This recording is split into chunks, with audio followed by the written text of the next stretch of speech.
Picture hundreds of barns across North America, not filled with cattle or crops, but with tens of thousands of cooing pigeons, a surreal monument to vanished dreams.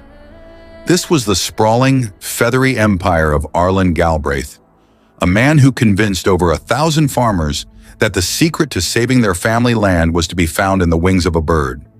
In the early 2000s, Arlan Galbraith, a self-proclaimed pigeon expert, launched King International, PKI, from Waterloo, Ontario.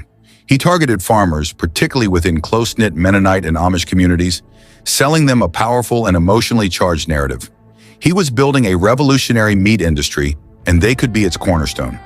For an investment of up to $500 per breeding pair, a sum that could total over $100,000 per farm, he offered an ironclad, decade-long contract.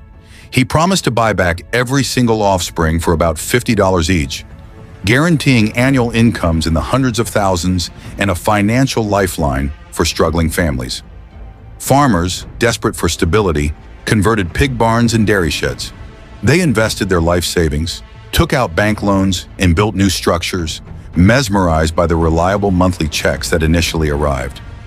Galbraith's operation expanded at a feverish pace, growing from a handful of breeders to hundreds in just months, fueled by a dedicated sales force and the glowing testimonials of early investors. The scheme was a closed loop. Money from new investors was used to pay the guaranteed returns to earlier ones, creating the illusion of a thriving business.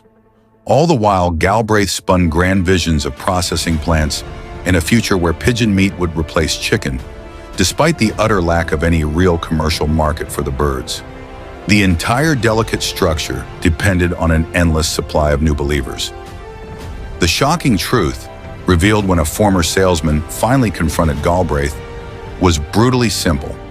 I'm in the business of selling breeders. There was no meat industry, no racing bird empire, only the desperate cycle of the scheme itself. When the last new investor failed to appear, the checks stopped and a haunting silence fell over those crowded coops. The pigeons remained, but the trust that built their kingdom had flown, leaving behind a landscape of financial ruin and a painful question. How does one recover from a disaster they were convinced was their salvation? What is it about a promise of saving the family farm that can make even the most cautious person ignore every warning sign?